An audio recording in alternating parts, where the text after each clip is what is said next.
سلام عزیزان، خیلی خوش اومدید به یه قسمت دیگه. توی این اپیزود میخوایم با هم دیگه طراحی پرچم رومیزی رو یاد بگیریم. شاید فکر کنید نکته‌ای نداره، بالاخره یه دونه صفحه است، یه سایز خاصی داره و با همون ترتیب این کارا رو میکنیم. اما هر چیزی که یاد میدم توی این فصل‌ها پر از نکته است، پر از نکته. چرا؟ چون ابعاد مختلفی دارن المان‌ها، متریال‌های مختلفی دارن. مثلا توجه بکنید که پرچم رومیزی یا حالا هر نوع پرچمی عموما روی پارچه داره چاپ میشه. موقعی که چاپ ما از کاغذ به پارچه تغییر پیدا میکنه، طبیعتاً یه سری نکات متفاوتی هم خواهد داشت. این نکات و یه خورده نکات دیزاین و دکوراتیو موضوع این برنامه است. بریم شروع بکنیم.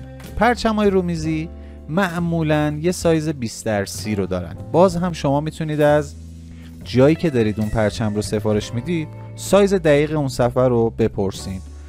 20x30 سانتی متر و افقی و CMYK استارت کار ماست. یکی از فایلایی که طراحی کرده بودیم رو باز میکنیم برای اینکه قالب‌ها و پالت رنگیش رو داشته باشیم. بسیار خوب، من اون فایل پاکتی که طراحی کرده بودیم رو باز میکنم. یه دونه از پرچم ها رو میخوام رنگ این کرمه داشته باشم. توجه بکنید که پرچم یه المان گرافیکی دکوراتیوه، یعنی برای دکور استفاده میشه. پس بجز لوگو یا شعار شما نباید چیز دیگه بنویسین. یعنی پرچم جای تلفن نوشتن و آدرس نوشتن و اینجور چیزا نیست. حتی وبسایت هم با اغماز میتونه داخلش نوشته بشه، ولی نه دیگه اطلاعات دیگه. یعنی نمیدونم خوش آمدید و آماده قرارداد با عقد سازمان ها و فلان و اینا واسه جای دیگه ایه. پرچم اصلا هدفش مشخصه، لوگو اون برند رو برافراشته کنه، حالا یا روی میز یا روی سایز بزرگ یا روی ساختمون یا هر چیز دیگه. در نتیجه شما اون مجموع لوگو فلان و هر چیزی که هست رو میتونید به این شکل اینجا اعمال بکنید. حالا شما برای خلاقیت چند تا کار میتونین انجام بدین. من دونه دونه مورد بررسی قرارش میدم. یکی این که تصور بکنید اون مجموعه 3 تا 4 تا پرچم سفارش داده کنار هم میخواد بذاره. شما میتونید چند تا کار رو انجام بدید. گفتیم پرچم دکوراتیو دیگه. من از روی این یه داپلیکیت گرفتم، حالا با کلیک راست روی نوار بالاش یا از طریق ایمیج و داپلیکیت. شما میتونید مثلا ما تصور رو بگیریم که 3 تا پرچم دکوراتیو خواهد داشت. ما مجازیم اینجا قواعد بازی رو عوض بکنیم، یعنی حجم رنگی رو متفاوت بکنیم تا به اون هدف دکوراتیومون برسیم. یعنی مثلا توی این یکی ما میتونیم پس زمینه رو سبز کنیم، میتونیم این المان رو سبز روشن بکنیم به جای کرم روشن. این المان سبز که بود رو برداریم کرمش بکنیم، این مشکی بمونه، این هم بمونه. حالا میتونیم توی این یکی ما رنگ بیس مثلا این کرمه رو، کرم تیره رو در نظر بگیریم، بذاریم روی کامل پس زمینه. رنگ کرم روشنه رو استفاده بکنیم برای اون المان براشه. این سبزی که داشتیم رو مشکی بکنیم، این مشکیه که داشتیم و سبز. ببینید ما الان 3 تا طیف مختلف رو داریم که این 3 تا کنار هم اگه پرچم باشه میتونه خیلی هارمونی قشنگی بده روی میز که چیده بشه. ما در واقع همچنان اصول برندینگ رو حفظ کردیم اما یه کار دکوراتیو هم انجام دادیم. این یه نوعشه، یه نوع تقسیم بندیه موقعی که شما میخواین چند تا پرچم برای یه مجموعه طراحی بکنید. یه نوع دیگه چیه؟ این که من بیام یه پرچم اینو در نظر بگیرم، این بیس اصلیه، اینا رو حذفش بکنم، یه همچین رنگی رو یعنی همون رنگ کرمه رو اصلا به عنوان بیس همه پرچمام داشته باشم. میتونم و مجازم که اگر این پرچم ها قرار کنار هم استفاده بشه همچین کاری بکنم. یه دونه دیگه از المان های مد نظر اون برند رو استفاده بکنم، این دوتا رو کنار هم طرف روی میز بذاره که در نهایت کار باحال میشه.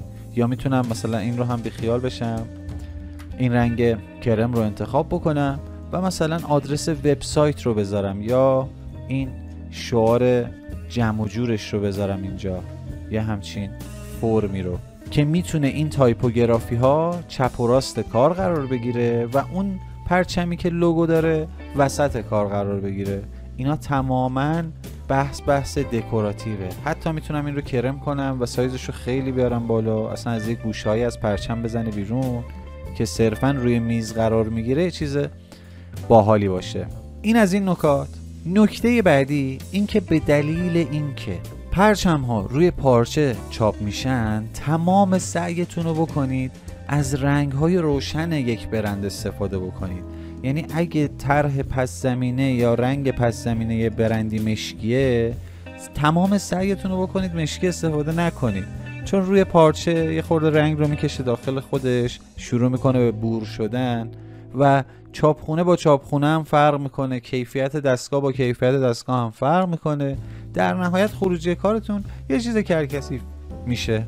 پس بهتره که رنگ‌های روشن استفاده بکنید. حالا مشکی مثاله ها، حتی یه سبز تیره تو این مایه ها یا هر رنگ دیگه ای تو این طیف هم توی چاپ روی پارچه امکان خرابی رو داره.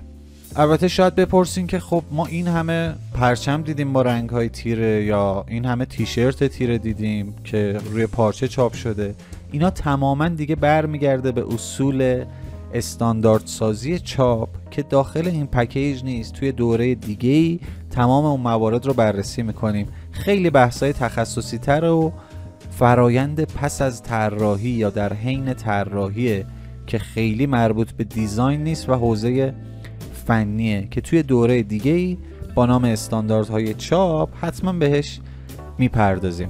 حالا بیایم چیکار بکنیم. من قصد دارم که برای اولین بار، یعنی تا اینجا، بعدن زیاد تکرار خواهیمش کرد، یه دونه موکاپ درست بکنم از پرچم.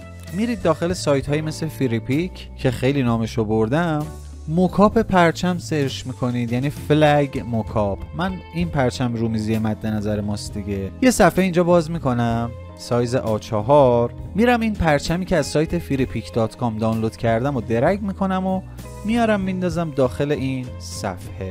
قرار شد موکاپ درست بکنیم دیگه. حالا میخوام بگم که به چه شکل ما میتونیم تصاویر ثابتی که هست، یعنی این الان یه دونه ایمیج دیگه، چطوری میتونیم به موکاپ تبدیلش بکنیم. یکی از راحت ترین کارها اینه که اول شکل اون موکاپ رو در نظر داشته باشیم. خب پرچم ما مستطیلی شکله، این المانی هم که اینجا هست مستطیلی شکله و تاب خورده. حالا ما باید چیکار بکنیم؟ ما میتونیم یه دونه مستطیل صاف بکشیم به این شکل، یه همچین چیزی، یه سایزی تقریبا بین پرچمی که دارم و این پرچم درازی که رومیزی هستش. کلیک راست بکنیم، کانورت تو اسمارت آبجکت رو بزنیم، یه کوچولو اپاسیتی رو بیاریم پایین ببینیم زیر کار چه خبره. حالا با کنترل تی و نگه داشتن کنترل بیایم این گوشه هاشو مچ بکنیم با هم. این حالا باز خیلی پیچیده است دیگه، ما واسه موکاپ‌های دیگه انقدرم دنگ و فنگ نداریم.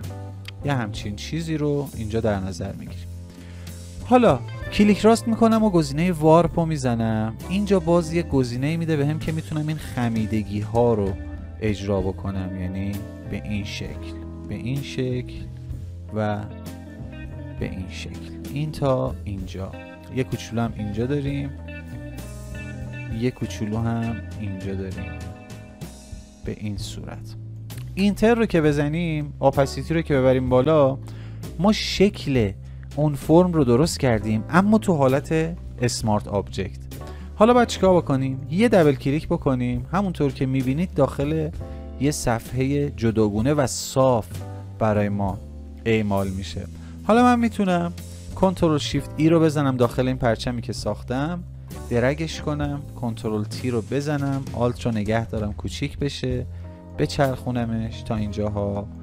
تست، امیدوارم خوب در بیاد. بعد اینکه این کار رو انجام دادید، کلید میانبرهای کنترل اس رو که بزنید، این طرح شما میفته داخل این پرچم و با همون فرمی که درست کرده بودید. حالا میتونیم جابجاش هم بکنیم دیگه. من دوست دارم یه خورده بره بالاتر و این سمت، باز کنترل اس رو میزنم، یا یه کوچولو پایینتر، باز کنترل اس. این در واقع موکاپیه که ما میخوایم برای کارفرما بفرستیم که آقا این پرچم شما بعد از چاپ یه همچین چیزی میشه. حالا واسه اینکه طبیعی تر بشه چیکار میتونیم بکنیم؟ از روی همین وکتور اسمارت آبجکتی که داشتیم یه کنترل جی بزنیم بیاریمش بالا، مودهای رنگیش رو تغییر بدیم.